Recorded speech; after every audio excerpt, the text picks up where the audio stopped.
Welcome to The Pilot Life, the show where we sit down with people who are passionate about aviation. My name is Brendan. I've been a commercial airline pilot for over 20 years, and in that time, I've heard some incredible stories. This is the show that I share those with you. Welcome on board.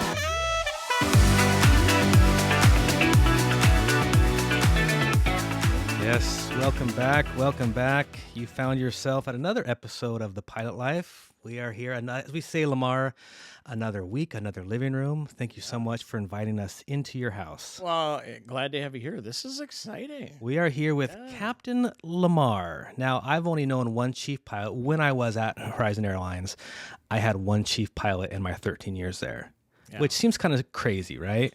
Yeah. Because you would think in that time, you'd see some, but you probably one of the longest tenured pilots at Horizon Airlines. Certainly in air group history, and certainly at Horizon Air. But yeah, I served in that role as the 119 under 120 certificate for 20 years. Yeah, incredible. Yeah. And a total of how many years at Horizon Airlines?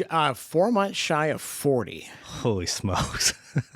Yeah, 4 months shy of 40. So, I was actually thinking as I was driving over here, when I started this podcast, I kind of wanted to encapsulate those books like Remember the Magic, Character and Characters, right? All of those things that kind of talk about this kind of part of the country and this aviation history. And I thought there's probably no one better to sit across from and talk to about the history of this airline, this industry. You as a pilot, you've seen so much over 40 years of time.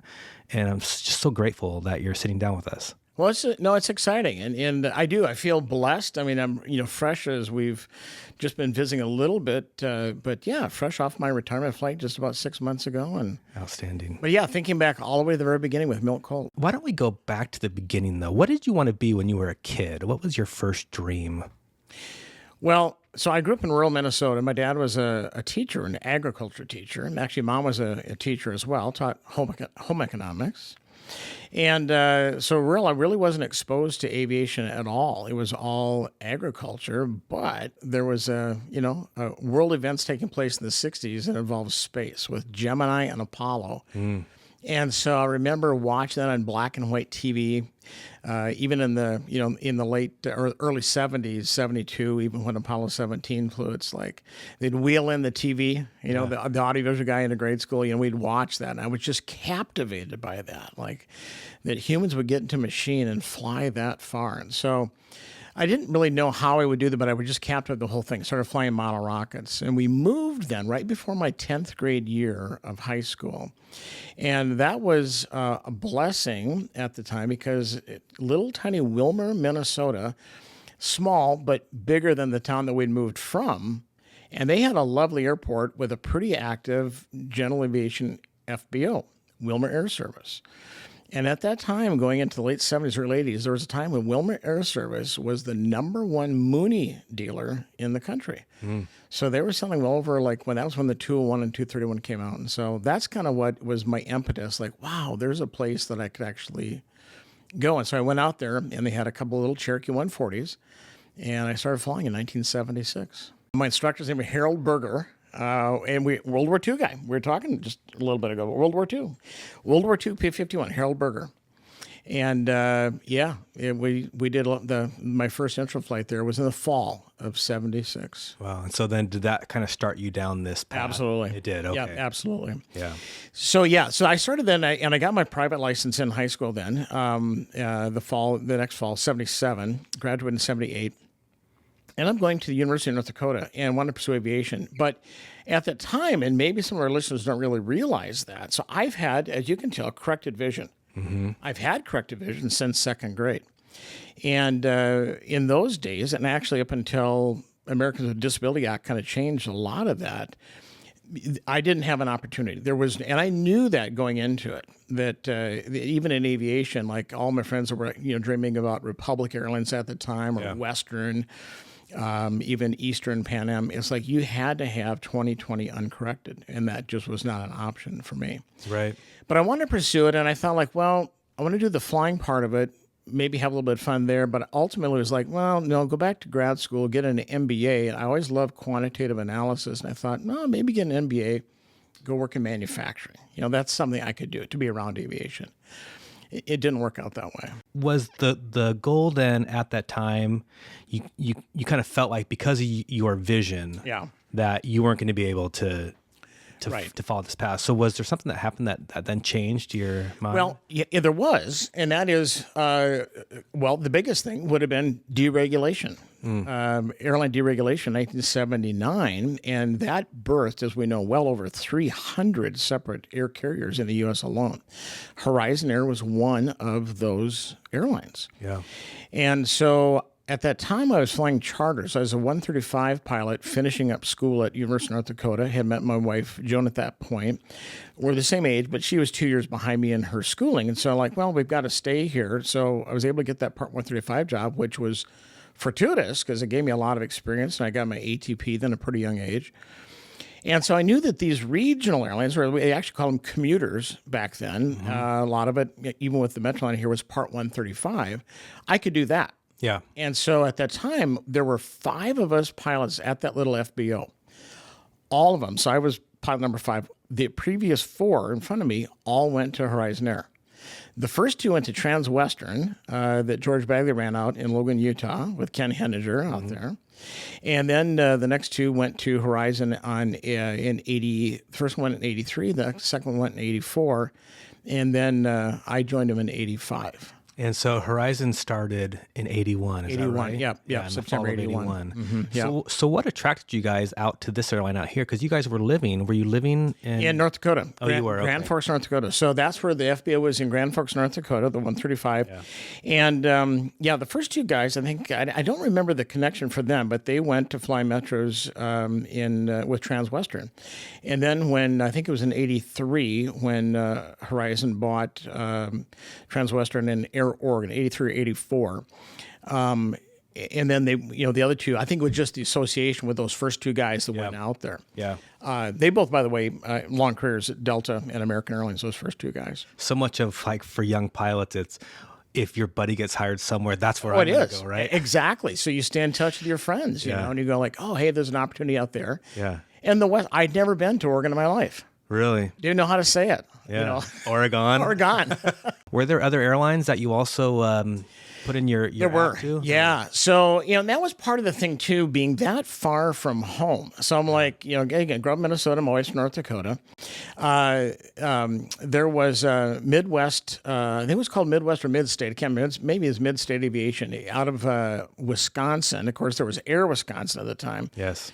Flying Dash 7s, and that was just too far to even fathom something like that. But and I do remember putting in applications, and so when I got the call for the interview at Horizon Air, I thought, okay, that's exciting, but I'm going to call Midstate and see if they have anything going on over there. And I called like, nope, no interviews. So like, okay, let's go on out there. Yeah. And so it came out here, and so that would have been in May of 1985. So back then, how would you hear that airlines were hiring? It was word of mouth. There was just the beginning of FAPA, the Future Airline Pilot Association, which was magazine? Magazine, Yeah. yeah. And I do remember subscribing to that probably in 84, 85. It was, I think, it would come out like about 6 times a year. Okay. And it was, and I'm sure there's a lot of old timers that remember exactly that magazine, but it would have little, kind of bios on airlines, and then it would have who's hiring, who's not. And then it would have kind of breakdowns in new hire classes. Where did they come from? What was their background? Yeah. Freight, military, whatever. We're going to get to this, but you've interviewed and hired probably, I would say, thousands of pilots. Thousands Of pilots. So I want to know, though, how did you do in your pilot interview? I did everything wrong. I did everything wrong. Good. If you want a tutorial on exactly how not to participate as an interviewee in a professional interview, the morning of my interview was set up think about this. My interview was in Portland, Oregon. It was set up for like 11 o'clock in the morning. That morning, I'm in Grand Forks, North Dakota.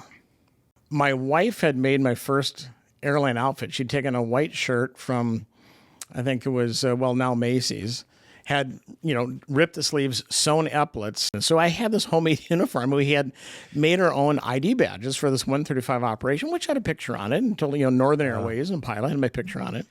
We had signed a brand new kind of a travel program with the Old Frontier. if you remember out of Denver, the old red and orange painted Frontier Airlines.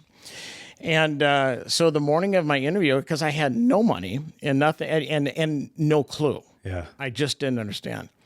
So I had already set up a good friend of mine who had a 172. I borrowed the 172 early in the morning, flew down to Fargo from Grand Forks, waited in the airport lobby. When the Frontier crew showed up, I went and asked if I could jump seat out to Denver and then on to Portland. And so they said, sure. And the flight went Fargo, Sioux Falls. This is in a 737-200. Sioux Falls, Denver, crew change, Denver, Eugene, Portland.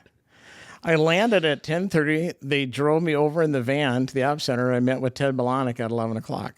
Unreal. That's not smart. Still wearing your homemade. Yep, my homemade uniform. So yeah, I didn't show up in a suit and tie. Okay. No. Yeah. Nope, I had my uniform on. Did the interview. It did well enough. And then they had a little sim profile in an ATC 810, a little desktop simulator. Yeah. And Sig Famler. You remember Sig, Captain Sig Famler? I love Sig.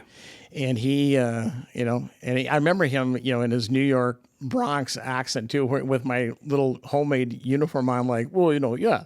You're wearing the uniform. Yeah. Let's see if you can fly it. Yeah. And, but I did all right. And I got the call just a day or two after that. Yeah. Yeah. Speaking of Sig Fandler, I flew with him 2 trips before he, went out on medical. And Sig unfortunately passed. He did. Yeah. And, but we were in the Q400 and I was new to the airplane. Right. And the rudder trim, you had to trim that thing nonstop. Big time. And we're flying along and I'm just sitting there just happy, just looking out the window. And I hear this banging sound. I'm like, hey, Sig, what is that banging sound? And he was kicking the side of the airplane. He's like, it's the fucking ball. It wants to come back into the airplane. It was his nice... all that airplane did was skid. It was his nice way of telling me, hey, dummy, why don't you fly the airplane rather than just stare out the window? It was just... I love Sig so much. He was great. And we all have so many Sig stories. Sig cared passionately. And you talk about, kind of the Horizon mission, kind of buying into what Milt Colt wanted and kind of what his vision was. So when I upgraded to captain in the Metroliner in '86, I was doing OE with Sig. And we'd call them continuous duty overnights. A lot of airlines call them stand-ups, but we're in Moses Lake. So we land at Moses Lake 10 o'clock at night and goes out at 5 in the morning. And Sig would say, like, hey, have you had any no nose wheel steering with the Metroliner, which is a big thing in the Metroliner. It has a very, persnickety little nose steering system that would sometimes go hard over. And, we've had people who took a little tour through the weeds. And I said, well, no, I haven't. I said, just a little bit in the sim, but it doesn't really replicate. It's not a real super sharp sim. He said, well, you need to know this. I said, yeah, you need to know this. Yeah. And I'll never forget that because he said, he told the ground crew, like, just get us started, unplug us. We're going to be out here for a while. And at 10:30 at night, it's not required. It was not, certainly in the curriculum, it goes like, you need to know this. And so for like an hour and a half, we just practiced no nose wheel steering, which you have to use differential braking and power. Right. And it's not an easy thing to do. He says, no, you want to get some practice with this. And we shut it down like 11:30 or so that night and then, put the airplane to bed. But I'm like, he didn't have to do that. Yeah. But he wanted to make sure that I had that experience, and just went above and beyond. Yeah. So you upgraded in '86. You were hired in '85. That was quick. 14 months. What was the picture of the airline when you were hired in '85? Like, what was the fleet so size? we had I think it was 12 F-27s. We did not have an F-28 yet. We were actually wet leasing a DC-9. A lot of people don't know that. Horizon So that was the first jet, right? Yeah, it was a wet lease DC-9, and I think our Metros at that time were about 20. There was 20. They were all Metro 3s that had the 3-foot wing extensions. The aileron is still where the Metro 2 was at, so it rolled like a truck. It was just not a nimble airplane at all. You literally had to muscle that thing around. And this is the Metro here. And this is a Metroliner. That's a Metro 3. So were you hired into the Metro? I was, yeah. Okay. And would people, kind of like it is now when you show up wherever there's openings, that's where we would stick you? Exactly. Was that how it was? If there had been an opening in the F-27, you would have gone there. Could have gotten it. Yeah, exactly, yeah. And at that time, too, by the way, it's different than it is now, where even for that Metroliner job, highly competitive. And the minimums were an ATP and not a restricted ATP, an old school ATP, because that, of course, hadn't been invented until 2013, and about 2,500 hours total and 1,000 hours of multi-engine. That was mins to get you in the door for a Part 135 job. Yeah. It was a different day. But things were moving rapidly. So that whole time period in kind of the late 80s, the airline expanded fairly quickly. And at one point, when we got up into about 92, 93, we were actually at 30, I think it was 33 or 34 Metroliners. So it became pretty big. And then added first one, then we had up to 3 F-28. Those were 1,000s before we did the deal with U.S. Air on the F-28-4000s. And so and that fleet got quite large at the end, too. It was well in excess of 25 jets. So you came in at 85. Yeah. Who was the CEO of the airline at the time? It was, actually, Milt Colt was still here. So Milt was still here. We didn't, the sale of Horizon to Alaska, which is kind of a big surprise, by the way, because all of us employees were thinking at the time we were a code share with United. And everybody thought that we'd be being bought up by United. And that was always the rumor, that Horizon's going to go to United. And all of a sudden, this Alaska Airlines thing just came out of the blue. Yeah. And Bruce Kennedy was up there during that time. And then our first CEO that replaced Milt Colt was John Kelly. Just an amazing, amazing individual. And I think that he really shined, especially during that very difficult time of Alaska 261. I think John was a real good CEO. He went from Horizon, and then he went to be the CEO of Alaska, right? He did, yeah. What was it like to go through upgrade? Because you were probably in your early to mid-20s at the time. Yeah, so I was 25 years old when I hired at Horizon, and so I went through the next summer, 14 months. And so class, of course, in Portland, and then we went down to San Antonio, Texas, flight safety. And so at that time, they expanded a little bit after that, where they put a Metroliner sim in St. Louis and one out in Salt Lake City. But at the time, the only Metro sims in the country were at the flight safety facility in San Antonio. So yeah, we went down there for about, went by, almost 2 weeks, 10 days or so, and did it straight through. So the sim course, and of course, this is way before AQP came out, but it was similar, the way the profile. Then typewriter there, and of course, the sim was not certified for all the maneuvers. So singles and ILS had to be done in an airplane, and circle to land, which we did back then, had to be done in the airplane. So we called it your type rating, but it was pending what was then called your short check, which was actually in the airplane. Okay. And so my evaluator and designee was Jeff Sparks, and Jeff, of course, a long career in history at Horizon Air. And so he did my initial sim check as well as the short check in the airplane a little bit later on. So Wow. So had you at this time had any thoughts about getting into being an instructor or a check pilot or? Yeah. It had interested me. So before I started the Part 135 flying, and even when I was doing 135 flying in North Dakota, I was a double I. I never had my MEI, but it was a double I. And I enjoyed it. I had, I think, probably all total, maybe 900 hours of dual given.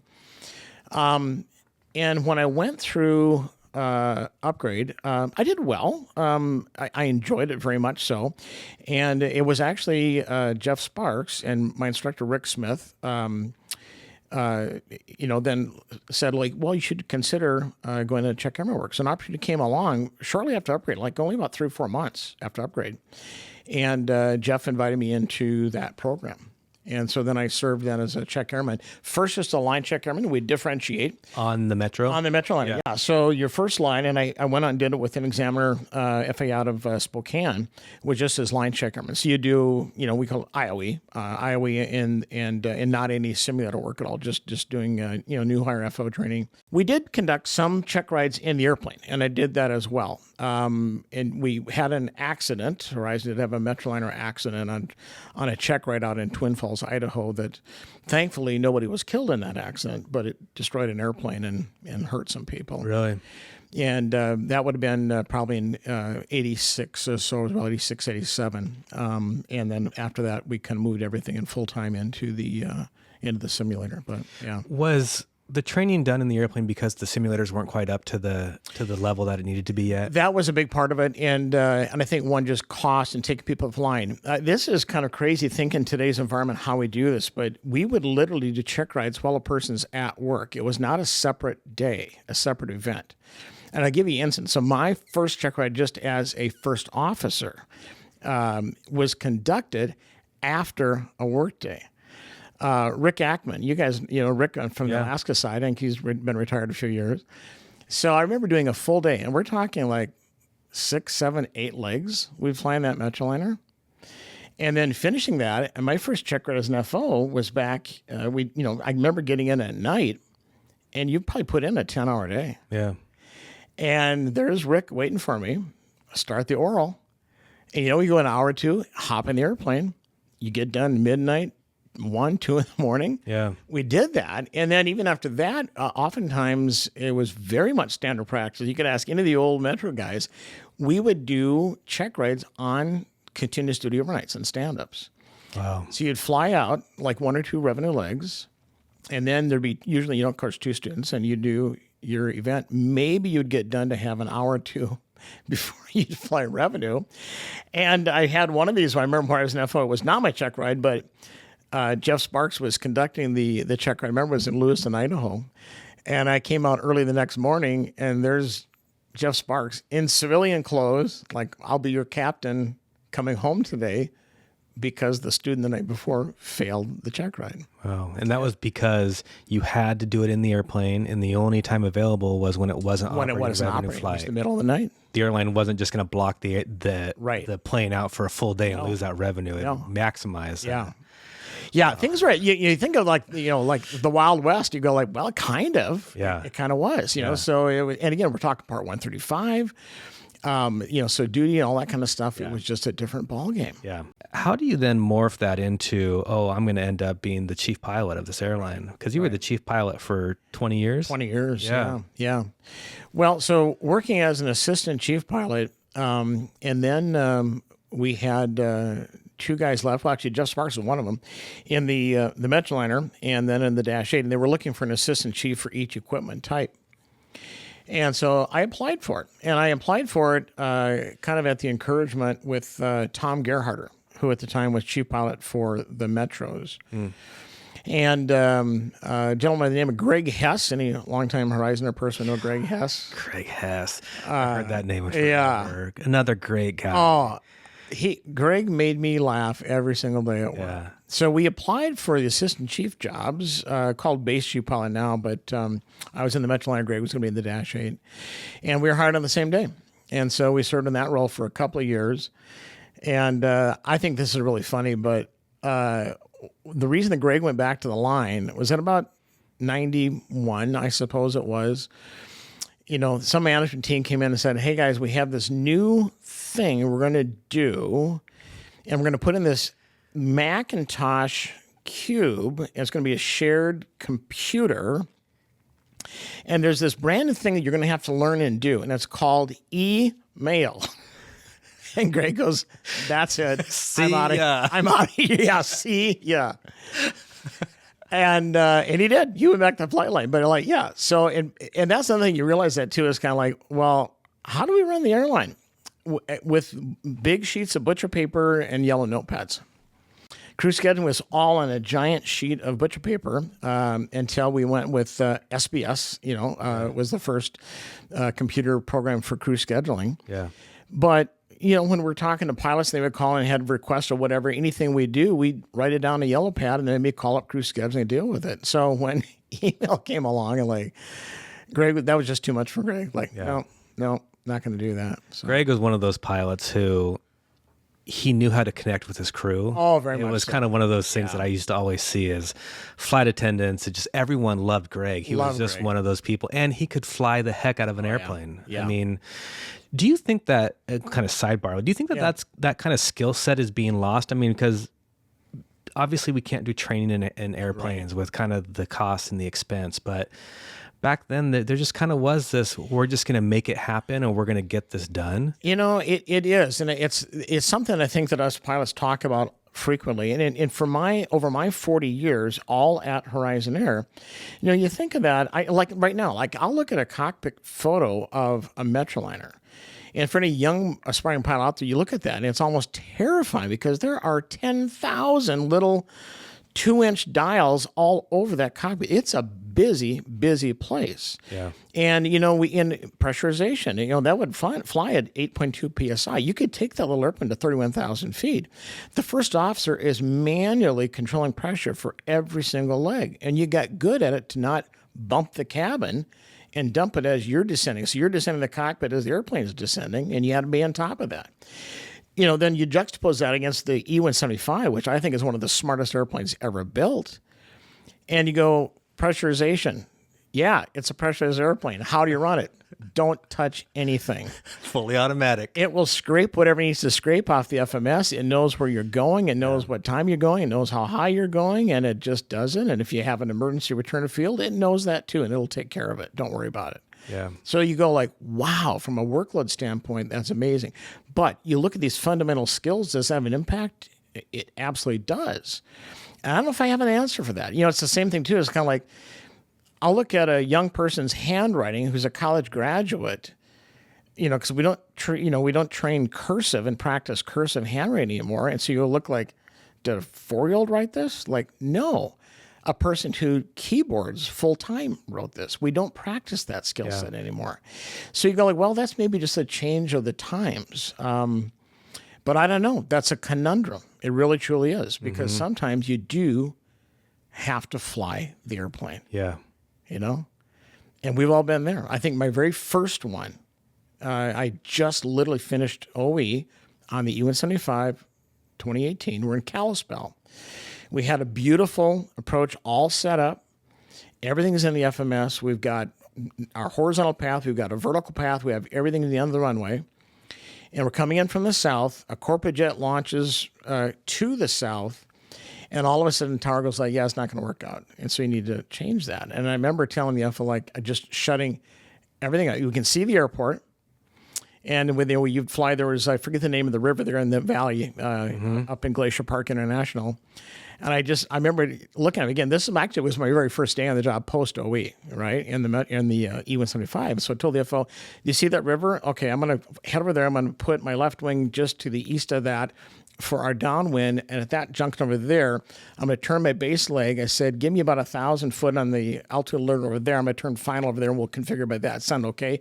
And you could tell it was like, when we landed, he was like, like, what just happened? Like, can we do that? Like, yeah, we can do that. They turn the stuff off, make the airplane do what you need it to do. Yeah.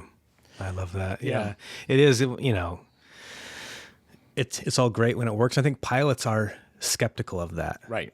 And that brings up the next topic of, well, what if we don't have pilots? That's great as long as it all works. Sure. Yeah. But we've all been there when it doesn't work. And then you have to depend on that foundational skill set. That I think that's kind of what you're talking about is what do you do when you lose that skill set? Absolutely. Right. Yeah. Did you fly the F-27 at Horizon? No, I didn't. I was Metroliner. So, the short of my career was Metroliner, first officer, captain, check airman, and then went into management with, the day that Greg went in. I was assistant chief for the Metroliner at that time, and stayed there until the Dornier showed up. And so when the Dornier 328 showed up, we were the U.S. Launch customer in that fleet type. I transitioned to that. I was still in management at that point, but flew the Dornier for all 4 years we had it. When that airplane left, it was being replaced with the brand new Dash 8 200, which was the same basic configuration as the Dash 8 100, but with bigger engines, a nicer avionics package. We had like electrical HSI, ADI, and it was a very nice airplane, and 7 more seats, but less money than the 30-seat Dornier 328. So I went into that airplane. And then when we added the Q4, it just made sense economically, and I was chief pilot at that point, to not go and do a new type, because I'm not out there with the line pilots, really utilizing that type every single day, just to go through the differences training from the Dash 200 into the 400. So then I was qualified on the 4 all the way through until I went back to the flight line in 2018 and transitioned to the E-175. So the only planes that you didn't fly then would have been the F-28, F-28, CRJ 700. Yeah, all the jets. I never flew any of the jets until I went to the U-175. Yeah. Gotcha. Yeah. Is there any time from flying the Metro, any stories that kind of pops out of like, oh, I learned about flying on that day? So I've been blessed with in my 40 years to be a part of, I think at one point I added up, I'm almost over 50 new aircraft deliveries of all types. And so this is a story with Captain Rick Smith. We were both captains, both in management at the time. Rick was the manager of flight standards for the Metroliner, and I was assistant chief. And so they sent us down to San Antonio to buy a new Metro, take delivery of it. We had some issues, and so the delivery was already delayed 2 or 3 days, and we're tired. We want to go home. So the day finally after these delays, we have the Metroliner load up. Now, people might not realize this. That little Metroliner, we'd fill it with gas. And there's no autopilot, there's no flight director there, and there's no bathroom in there. So we make provisions for all of that. We would fly it 7.5 hours nonstop, San Antonio, Texas, Portland, Oregon, just swapping off every half hour hand flying that thing. Wow. And we had an empty milk jug in the back to relieve ourselves. Right. So a lot of people don't realize, so when you leave San Antonio, headed for Portland, so it's full of fuel. It was a wet wing, full of fuel. But it also had 16 gallons of AWE. A lot of people might not know what that is, alcohol water injection. So a lot of old turbojets used to do that. You'd literally spray an alcohol water mixture, kind of atomize it, and put in mist. Well, when it evaporates and goes into the compressor, it cools the the evaporation of that alcohol water mixture. The ambient temperature of the air going in cools dramatically. And so it's literally like lighting a fire and getting extra horsepower.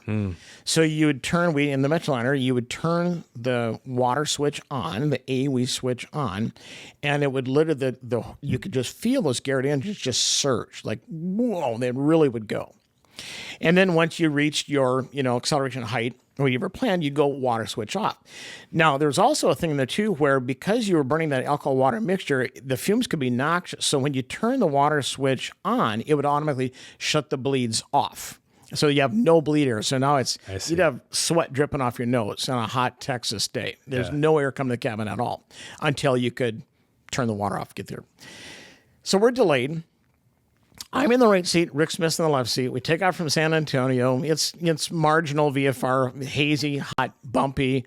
You know how that is in a large metro. Delays, level off, turn, this, climb, turn. All of a sudden, I, in my right seat, forget about the water switch. On the Metroliner. So it's on. So we're still burning. We're still burning water. But then I'm going like, and why am I not getting any air? And I'm talking and what little is trickling through it doesn't. I don't like it. It smells or it stinks. Like, what is going on? And we immediately start blaming what is going on with the manufacturers here of this beautiful Metroliner. This isn't working. We've already had troubles in this delay. So all of a sudden, then the left engine goes boom, boom, boom. It surges. Like, oh my gosh, what is going on? Are we losing an engine? The right engine immediately goes boom, boom. It surges. Like, what is? And so we actually say, send it to departure request return to field. Yeah. And you'll state the name of your emergency. It's like, we're not sure yet. We're just kind of figuring this out. And about that time, Brent, I look down and go like, water switch off. Whoosh. Fresh air comes rushing into the cabin. We had burned through all 16 gallons of that AWE tank, which is up in the nose. Now, I could have said that was smart because that moved our CG back, because otherwise we'd have landed with a very forward CG with the 16 gallons in the nose. But it was simply running out of water, and we lost horsepower.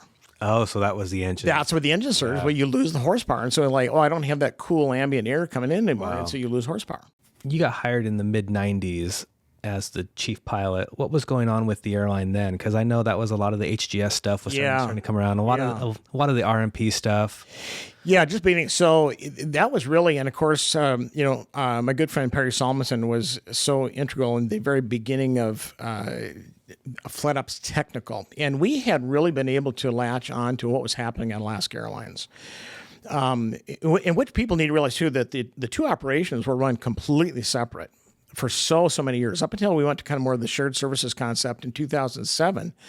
I mean, Horizon Air had its own marketing department. We had our own, accounting department. We had our own HR department. We had our own legal department. It was all separate. Yes. And so there was collaboration, working together, but it was really, truly two separate companies.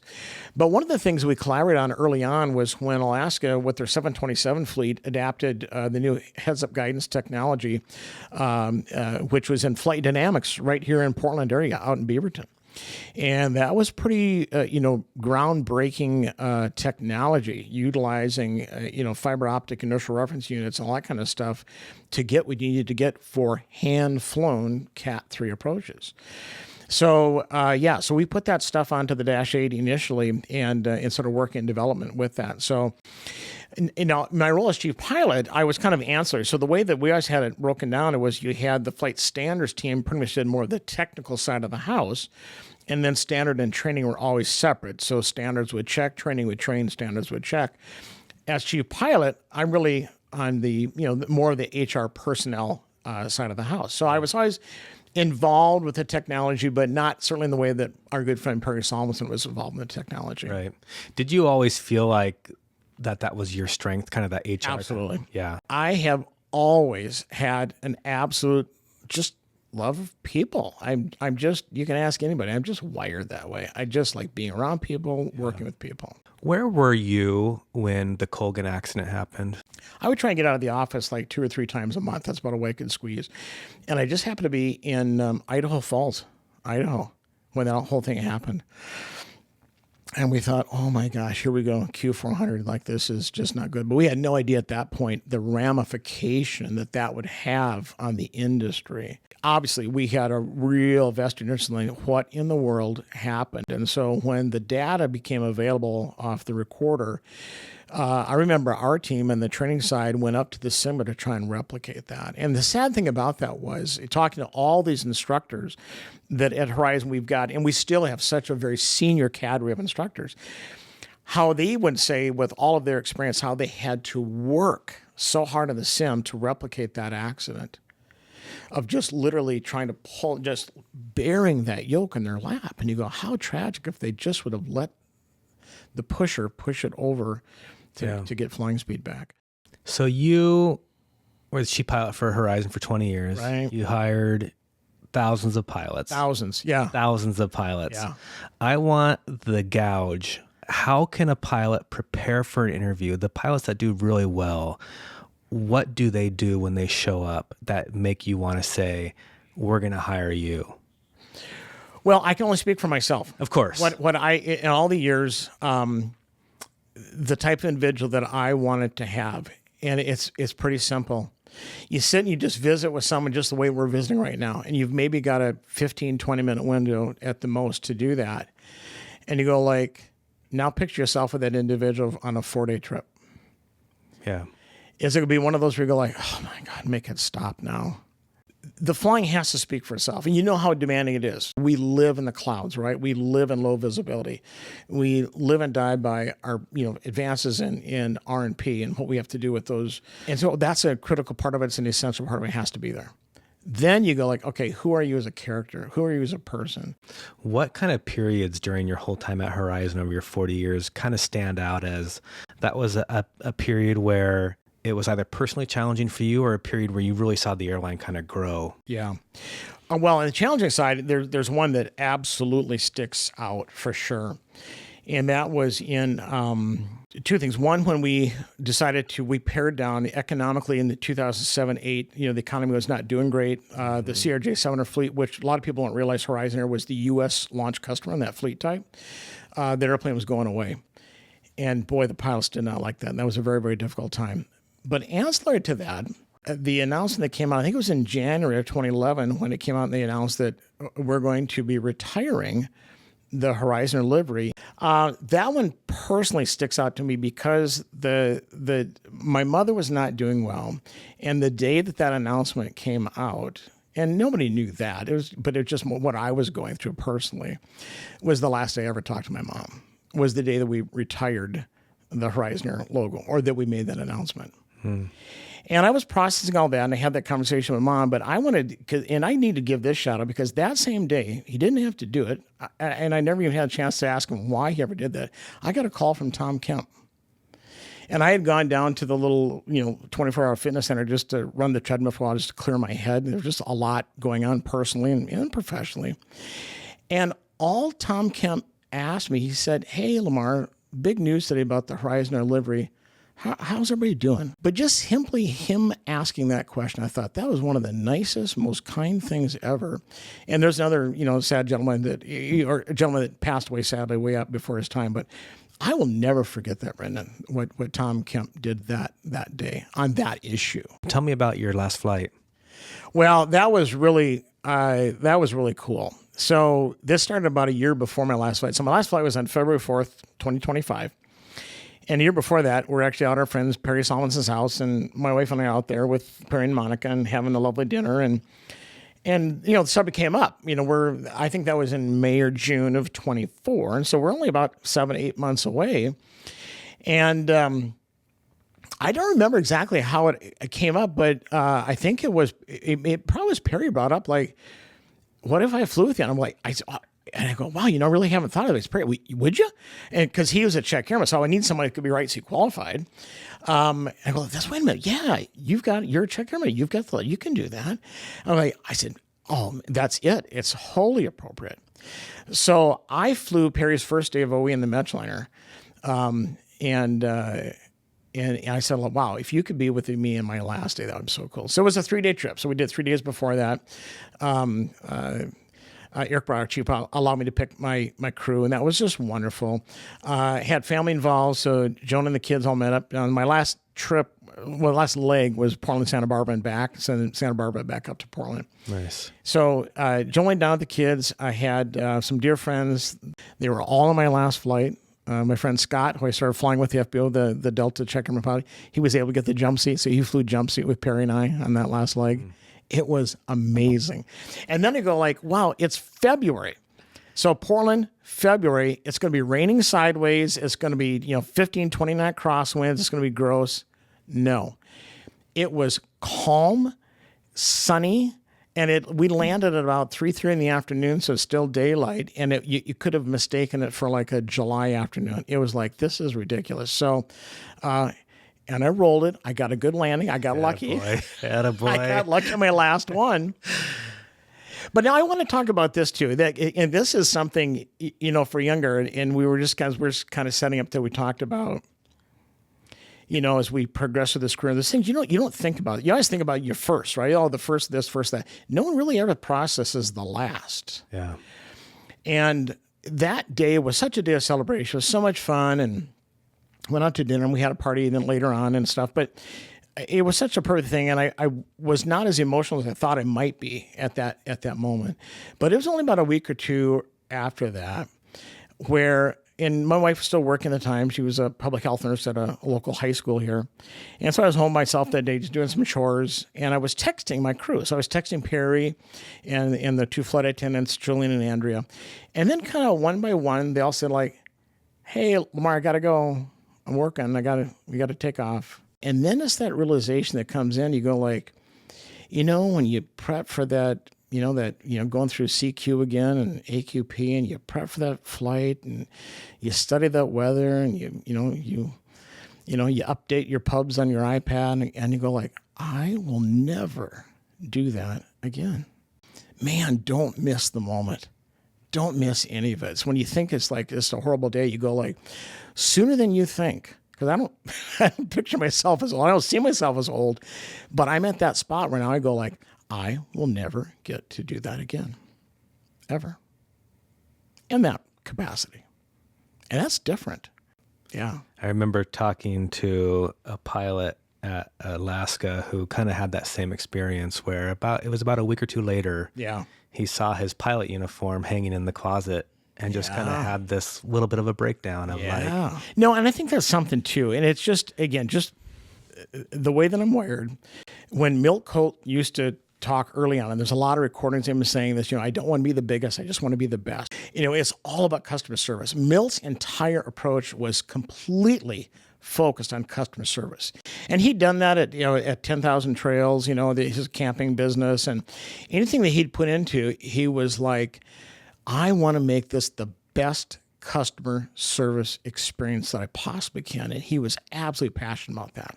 And I bought into that. And there's a lot of people that bought into that. And you go like, no, we're trying to do something different here. And it just so happens we're going to do it with airplanes. But let's see. But that's not what the product is. The product is customer service. The airplane's just the delivery method. So we could be, I don't know, selling shoes. But it's like we get to fly airplanes, but it's still about the customer. It's still about their experience. And I bought into that. So to me, it was like when you do that, then that really gets you just engaged with the entire process.